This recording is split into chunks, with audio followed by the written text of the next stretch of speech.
Assalamu alaikum. Welcome to Debate IR program with your host Tariq Khan. As you know, Africa is a very important continent over the globe, which is making a rapid economic progress and is a very rich continent with the natural resources, which make this continent very attractive for other powers over the globe. So today we'll discuss the global powers involvement or engagement in African continent. Let us bring our guest in program, Ms. Teresa. She is a senior fellow, PhD fellow in globalization studies from Portugal. Ma'am, thank you so much for joining Debate I program, and you are most welcome. How would you explain Africa as a continent over the globe and its geopolitical and strategic importance in international community? Well, I think that the first important issue has to do with demography. We're talking about a very young continent that is home to 4 of the youngest populations in the world. In sub-Saharan Africa, the average age is 20 years old, and the population growth rate is 2.7 a year, which is much more than what we're seeing in South Asia, for example, with 1.2%, or Latin America, 0.9%. So definitely it's not surprising that by 2050, 1 in every 4 persons will be from Africa. And we know that in geopolitics, demography matters a lot. And so does space. And again, we're talking about a continent that has a huge landmass. It's bigger than China, India, the US, and parts of Europe combined. So this is definitely relevant. And then there's this big debate about whether this is an opportunity or not, this accelerated population growth. And it leads us to economy and politics. In economic terms, we're talking about a continent that is endowed with massive resources, more than 60% of the world's arable land, 40% of the gold reserves, 10% of the oil reserves. So definitely there's a huge potential. And I think that there are some reasons right now to be optimistic that show us that Africa will become increasingly relevant from a geoeconomic perspective. For example, the free trade area, which is a very ambitious plan, it is no longer just an intention. It came into force last January, and it represents a huge opportunity for African markets and companies operating in the region. And then we have security, which is also something important. And this started after 9/11, but right now it's very obvious that Africa has become the front line in the war against terrorism, with all the new groups operating in the Sahel, in the Horn of Africa, in northern Mozambique. And so this is also important, and this reinforces competition between great powers in Africa. And finally, what I think is perhaps the most interesting and relevant aspect has to do with the fact that African countries are increasing their leverage on the global stage, their voice, and they are already a very significant bloc in organizations like the World Trade Organization or the United Nations General Assembly. So definitely, I think that we have a lot of signs that tell us that Africa will become increasingly relevant from a geopolitical perspective. Teresa, how do you view China's engagement or involvement and its activities in Africa, especially in terms of political and economic development? How would you analyze? Well, I think that Africa offers us a privileged position from where to observe China's global ambitions. And we started seeing that more than 20 years ago with Beijing's go out and buy strategy. And Beijing, because China needed to secure access to raw materials in order to feed its very accelerated economic growth. And African countries played a very important role here. And the main instrument for this engagement was the Forum on China-Africa Cooperation that just turned 20 last year. And when we look at what has been achieved, it's quite impressive. We see that trade and investment have increased by 20 and 100-fold respectively. We see that China has built more than 20 seaports, 80 large-scale power facilities, 100 hospitals in the African continent. So it is quite impressive. And then in 2014, we have the One Belt, One Road initiative. And there's a more intense debate about whether this relationship represents a win-win situation or if China is pursuing predatory policies. But the logic here seems quite simple. By 2014, Beijing needed to diversify its supply chains, and at the same time we knew, and we still know, that one of the main obstacles to growth and prosperity in Africa is a huge infrastructure gap. So these big projects, like for example the railway connecting Mombasa to Nairobi or the electric railway connecting Addis Ababa to Djibouti, they would make sense. But there's a problem here that has to do with debt. We know that one of the main challenges to African economies has to do with high levels of indebtedness. And these kind of projects, they tend to increase such debt. And sometimes access or control over strategic assets is given as a collateral. We saw that, and again with the Nairobi-Mombasa railway, and the strategic port of Mombasa was used by the Kenyan government as a collateral when they got financing from the Chinese Exim Bank. So the situation is a sort of a double-edged sword, and there's this very intense debate. But we've also seen that China has increased its footprint in other fronts, namely security. For example, it played a very important role in counter-piracy efforts along the East African coast. It's interesting to see that countries like Uganda have used their military to protect Chinese interests and Chinese investments in the country. And what we're seeing now is another main shift, which is quite important, and it's not a consequence of COVID-19, although it may be accelerated by it. It's a consequence of the fact that China is transitioning from being an export-driven economy to being an economy that is driven by domestic consumption.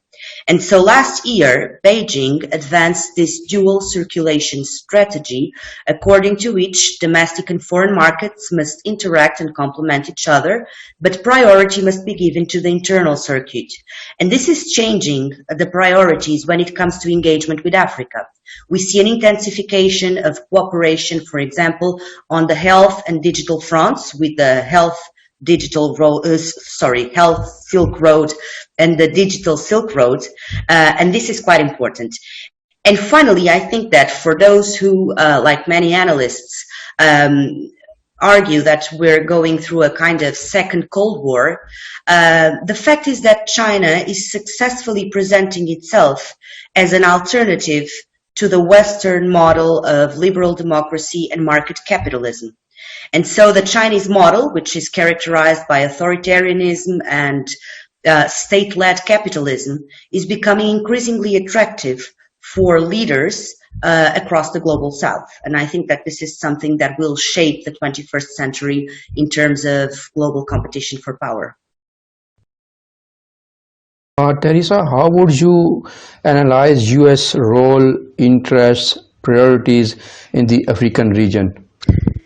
Well, I think that if we consider the post-Cold War period, we're mostly seeing a line of continuity. Africa has remained a low priority for successive administrations. Engagement was mostly focused on security, and especially after the 9/11, to a smaller extent on trade and investment. The main tool for this engagement have been the presidential initiatives. Some of them were quite successful. For example, President George W. Bush emergency plan for AIDS relief, the PEPFAR, was quite successful, and so was President Obama's Power Africa initiative.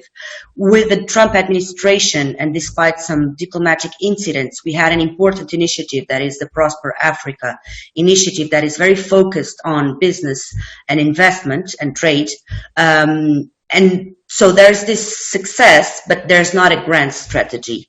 And what can we expect now? I think that we will be seeing a more interventionist administration, not least because some countries and regions that are critical for the US, and also critical allies like Ethiopia, for example, these countries are going through very uncertain and eventful periods. And as we've recently seen in the case of Ethiopia and with the conflict with the Tigray, probably this administration will be more interventionist, not only in diplomatic and political terms, but perhaps also on security terms. And that may lead to more tensions between the US and China in Africa. And what I also think is quite interesting is that after the last G7 summit, President Joe Biden announced his intention to launch the Build Back Better World program, which is a very ambitious program to build infrastructure in middle and low-income countries. I do not believe this will be efficient, but this is obviously an attempt to counter or to challenge the One Belt, One Road initiative. Of course, it requires a lot of political will, coordination. It remains to be seen who would fund and who would take the risks of funding such projects. But it's quite interesting that this administration has tried to come up with a big plan. It means that they're taking it more seriously, China's advances in Africa. Teresa, do you think that Russia, India, and other some Gulf states are the competitors or collaborators of United States of America or China in African region? And what priorities and interests do they have in the African region? How would you analyze this? Well, I think that it depends on your approach. If we think, of course, all these countries, they're competing for strategic opportunities and advantages, not only in Africa, but in other places in the world. But if we adopt the second Cold War framework, then I think it's possible to identify some allegiances and some dynamics of competition and cooperation under a two-block framework. I think that perhaps the most interesting country in this case, it's India, not least because India has a very rich background of social and historical interactions with Africa. Also because it shares many of the features, economic and demographic features of some African countries, and it has been often pointed as a case of success when it comes to fighting poverty and finding a democratic model of governance in a country that is quite challenging.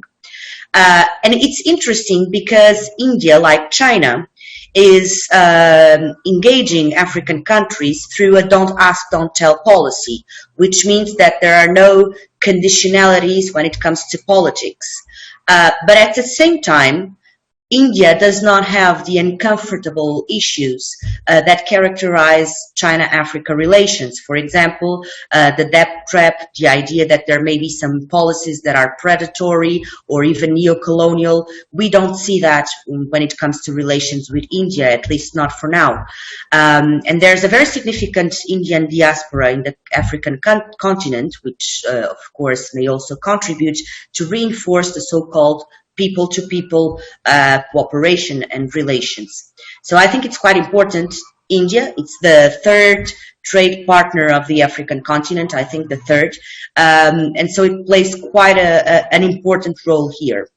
Then we have the case of Russia. And in the case of Russia, I think we're mostly talking about a more military cooperation.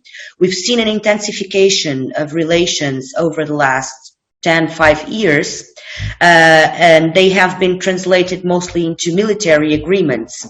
Again, we also have some challenges here. For example, there are several private military companies, Russian private military companies, operating in African countries, which obviously raises some not so comfortable questions. And we also have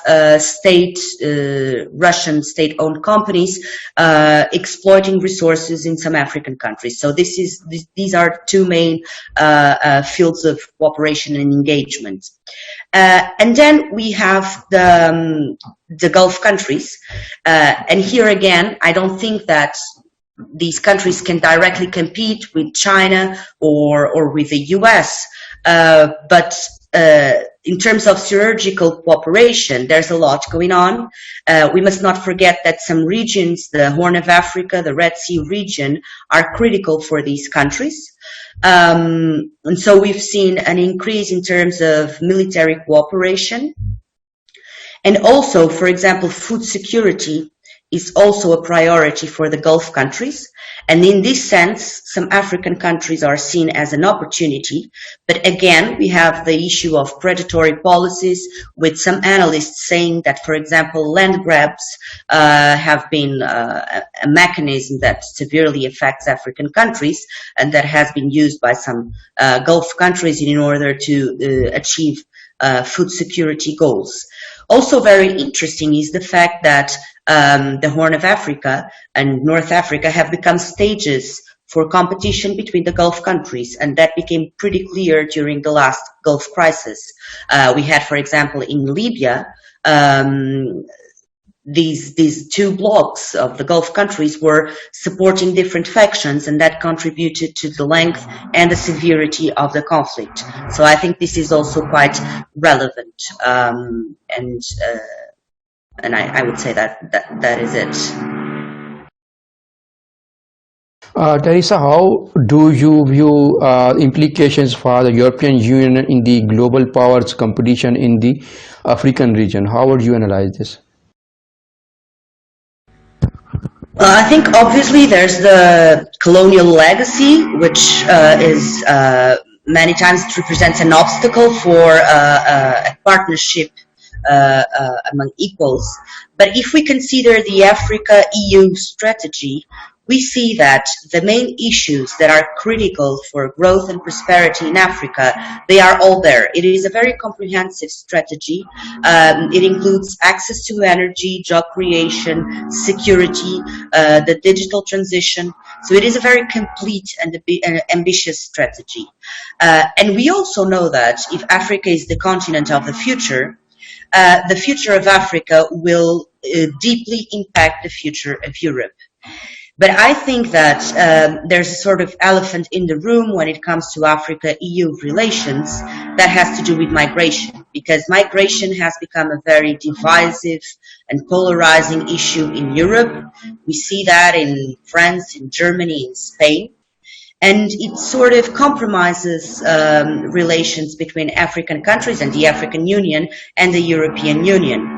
And we've seen recently, for example, what happened in Morocco when the Moroccan authorities decided to suspend surveillance across along the border, and thousands of migrants entered into Spanish territory through the Ceuta enclave. And immediately there was a political crisis in Spain, a diplomatic crisis between Spain and Morocco, with the Spanish government accusing the government of Morocco of weaponizing migration. And this happened in a time when there were tensions between the two countries, because Spain had allowed the leader of the Polisario Front to seek treatment for COVID-19 in a Spanish hospital. And this episode, I think, it reflects how vulnerable European countries are to any change in the strategy or policy of African countries regarding migration, especially those countries that act as buffer states. We can think about Libya, we can think about Morocco, we can also think about Sudan. This may not be part of the official discourse, but we know that these countries, they play a role when it comes to trying to contain migrants, and that Europe expects that. And so when that doesn't happen, we have a crisis. And so I think that cooperation between Africa and Europe will be very determined by this, and not in a positive way, of course, by this issue of migration. Teresa, recently Pakistan has started to engage with Africa to enhance economic cooperation with the African continent and African states under the Africa policy. How do you view this policy, and is there any possibility of cooperation and to work together for China and Pakistan in the African region? Well, I think that it's very probably relations will intensify. last year, I think it was last year, the Pakistan-Africa Trade Development Conference had a very positive impact. Trade between Pakistan and African countries has crossed the $4 billion mark. There are some sectors that are particularly promising, like the pharmaceutical sector, which will probably grow and expand in Africa due to demographic reasons. Also agriculture. So I think there's a lot of opportunities for cooperation. And it's also interesting because the Look Africa policy, it's focused on a more bilateral and sub-regional approach, which is interesting in a time when the African continent is going through a process of continental integration through the free trade area, the AFCFTA. But this may be an advantage as African countries try to secure relations and deals with other regions and other countries outside Africa. There are advantage trade relations. And as for cooperation with China, I'm not sure about opportunities on the ground, but there are some very, very important things going on, with Pakistan playing a key role when it comes to, for example, China's digital Silk Road. For example, we have the PEACE system, the Pakistan East Africa Connecting Europe system, which is a fiber optic cable that connects Pakistan to Europe, and it's a vital part of the digital Silk Road. So we see here cooperation between Pakistan and China with an impact that reaches the African continent and goes beyond that. So I think that we may be seeing more of these dynamics in the future. Teresa, thank you so much for your valuable and in-depth, precious analysis on the global powers competition in the African region and the way forward. Thank you so much for your time in Debate Aja program. Thank you so much, Tariq. Thank you so Hope to much. see you again soon.